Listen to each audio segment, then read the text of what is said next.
Hey boys and girls, happy holidays and all that jazz. The purpose of this video today is to talk about this.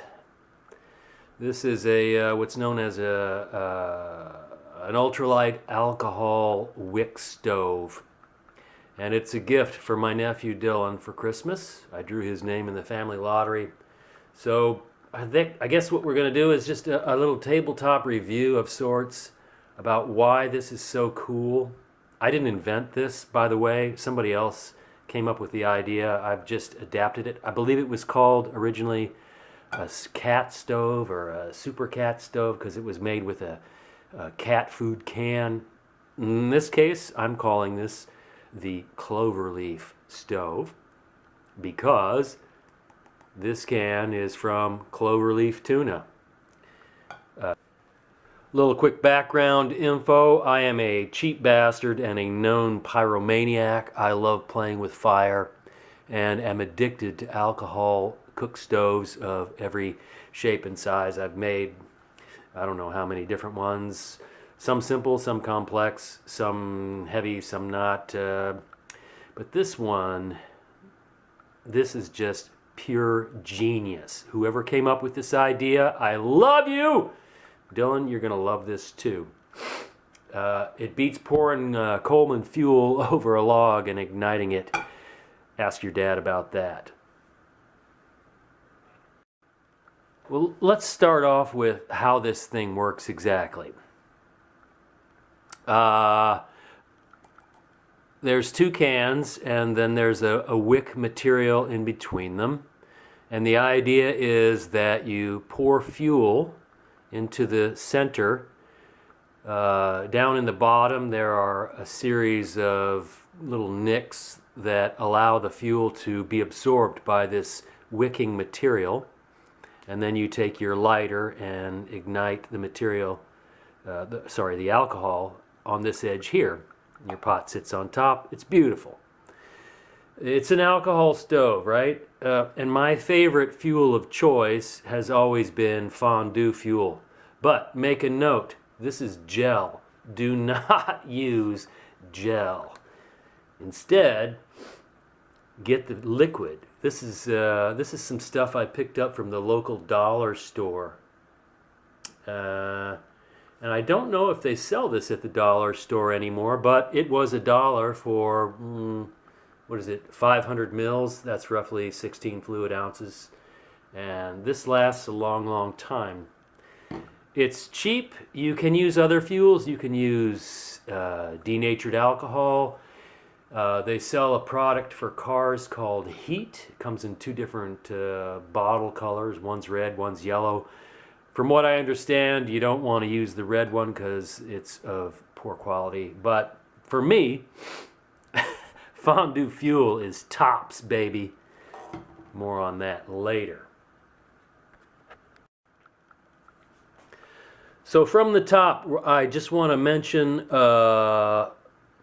5 categories: form, functionality, cost, weight, and ease of construction.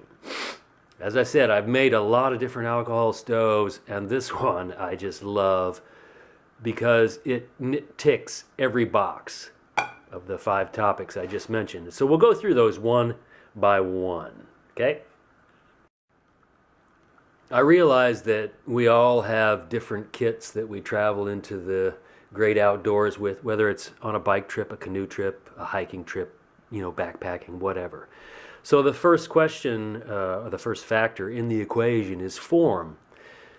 This form, does it fit into my existing kit? And in my case, I have this cheap stainless steel, well, it was a measuring cup that I purchased and repurposed. I think I paid $7 for this, by the way. This has been through hell and high water. Does this fit with my pot? This is my cook pot. Yeah, it does. And it sits quite nicely on it. We'll get another look at that later. So, but everyone has different gear. Does that fit? Oh, and also, it fits inside my cup, which fits inside my pot. Lovely, right? And what else? I'm a big nesting freak, so my fuel nests. This is the part I love. This is a 4-ounce Nalgene bottle. Dylan, if I could have found one of these for you, I'd have bought it and thrown it in with this. But sorry, couldn't, and I'm too cheap. So, again, that fits inside my cup, which fits inside my pot, right? So that's pretty groovy. So that really hits the, excuse me, the form factor for me. Love it. Oh, yeah, and here's another part of the form. You'll notice this is the reservoir that contains the wick, which holds the fuel. But then there's this part here. This is this is so genius. I just love this. This is nothing more than a pot stand. Now, a lot of the alcohol stoves that you can make yourself don't have an integrated pot stand. 10 out of 10 right there. Look, I don't need an extra piece. It's all inclusive, one piece. So form, beautiful. 10 out of 10. There you go. So functionality, when you think of functionality, or at least when I think of functionality, I think of, okay, how easy is this to use? Is it finicky? I don't know. Is it reliable? Is it efficient? I mean, I've used some alcohol stoves that just sucked up fuel like crazy, or took forever to boil water. And let's face it, that's all we're doing with these. We're boiling water. And that's all I use it for. It's like an emergency thing. Boiling water for freeze-dried meals. If I can't find food somewhere else, for instance, if I go fishing and I'm depending on catching fish to feed myself, I'm not a good fisherman, so I need a backup, and that's what this is for. And durability. How durable is this stove? A lot of the so-called penny stoves are made from aluminum beer cans, which, are delicate. And if you dent it, damn, the thing doesn't work anymore, and it won't work when you need it. This has no moving parts, obviously. 2 cans and some felt, that's it. So, in terms of functionality, ease of use, you pour in your fuel, you get your match or your lighter or your fire steel and throw a spark down in there, boom. It's beautiful. It works like a dream. And anyone who's used these, I think, can attest to that fact, right? Something that I have forgotten to mention, too, is alcohol stoves are known to be temperature sensitive, finicky in the colder weather. Well, there are a number of people out there in the world who use this particular stove or burner, whatever you want to call it, for the specific purpose of melting snow. What that means is this works in cold weather where the other ones don't. And you have to appreciate that. And I've tried it. I've been out with other stoves trying to boil some water for a freeze-dried meal, and the stove just doesn't work in the cold weather. This does. It's beautiful. So in terms of functionality, 10 out of 10.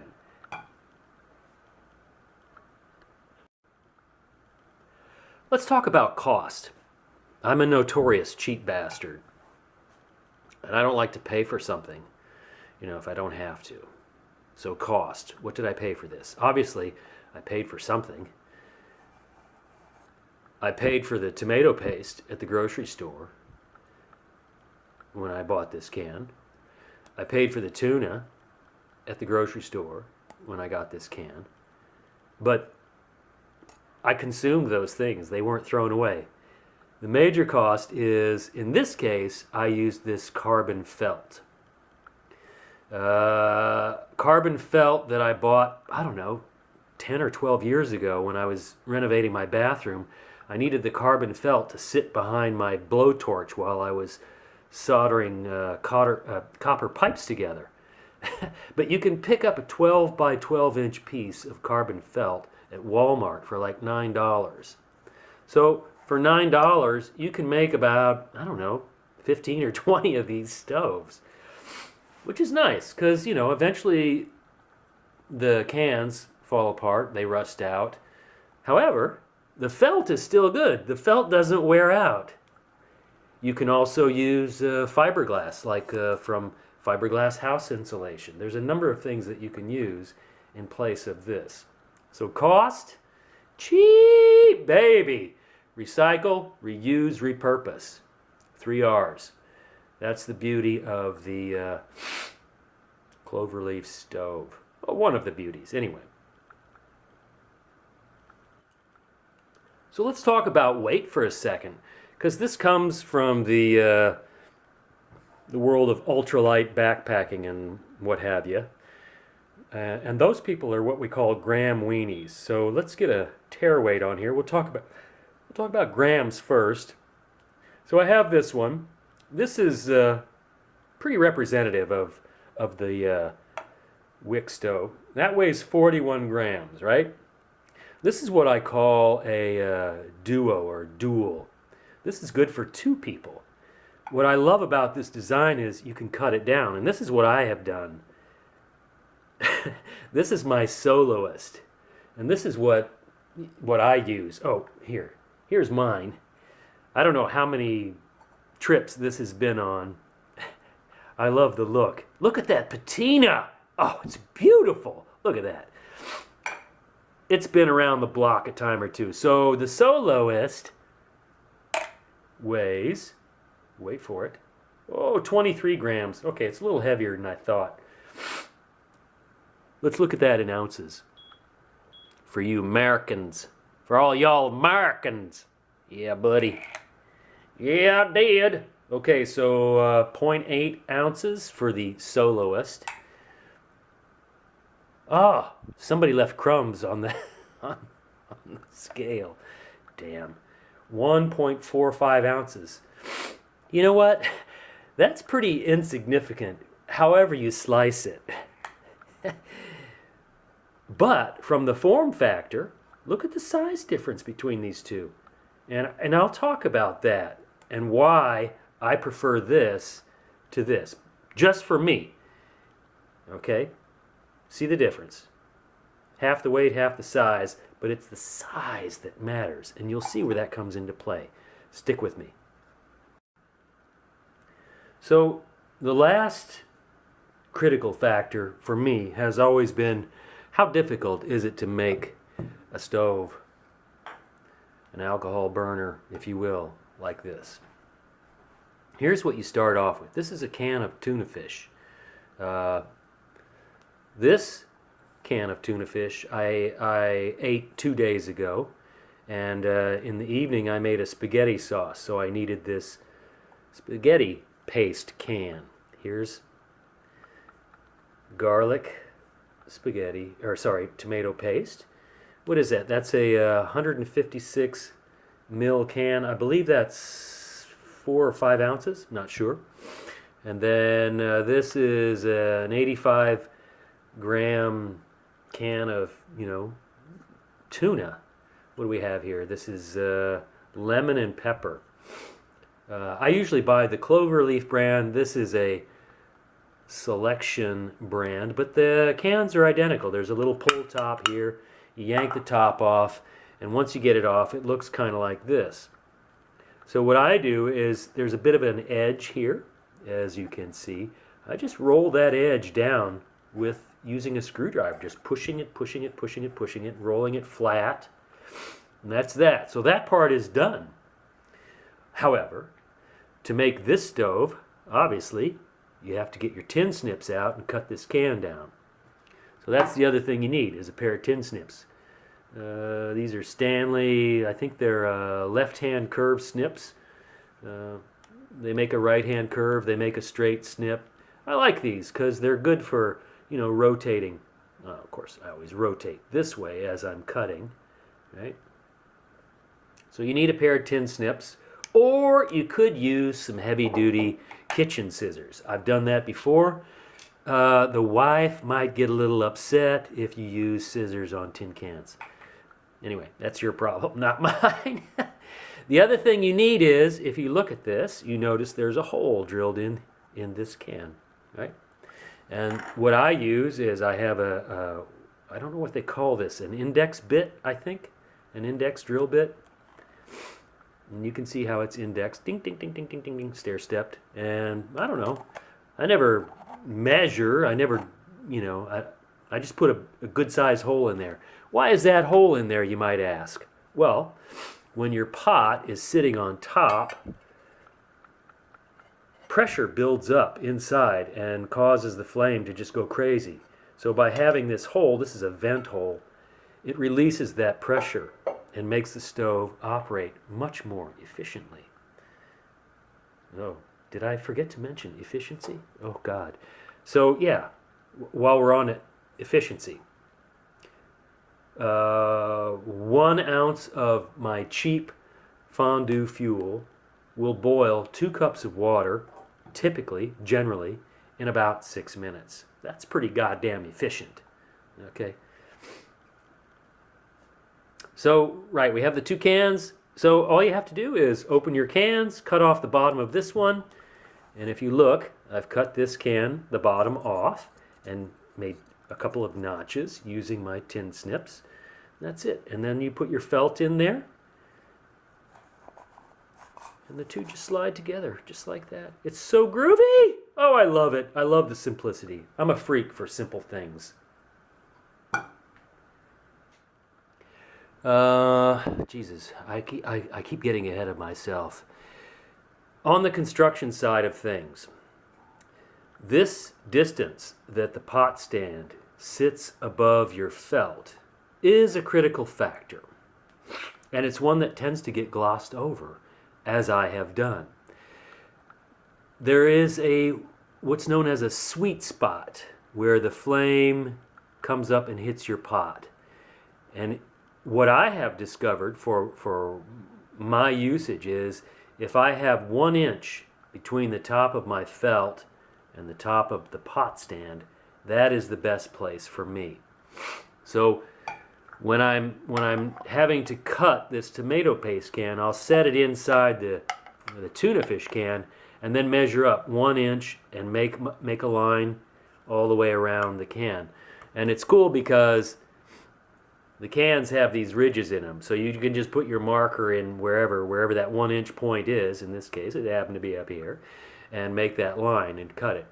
Then, when you're done cutting the height of your can, you make your notches so that the alcohol can flow through and be absorbed by the felt. All right, I think that's all I have to say about that, but we'll come back and finish this up. In my experience, whether it's, backpacking, bike tripping, touring, canoe camping, whatever, I usually want to do all of my food prep stuff using a campfire. But obviously a campfire is not always an option, like, when it's really dry or maybe it's raining, for gosh sakes. Plan B has been the IKEA fire pot. I just put my pot on top of that, burn twigs or whatever. Again, if it's raining and twigs are soaking wet, that's not going to be a good option. And that's why it's good to have a backup. And that is why this little wick stove is such a champ, because you can heat your water to boil your, to rehydrate your food. I'm a big fan of ramen noodles and tuna, with hot sauce and stuff. And so this gets the job done every single time. It's just a superb little backup. There, nice interior view.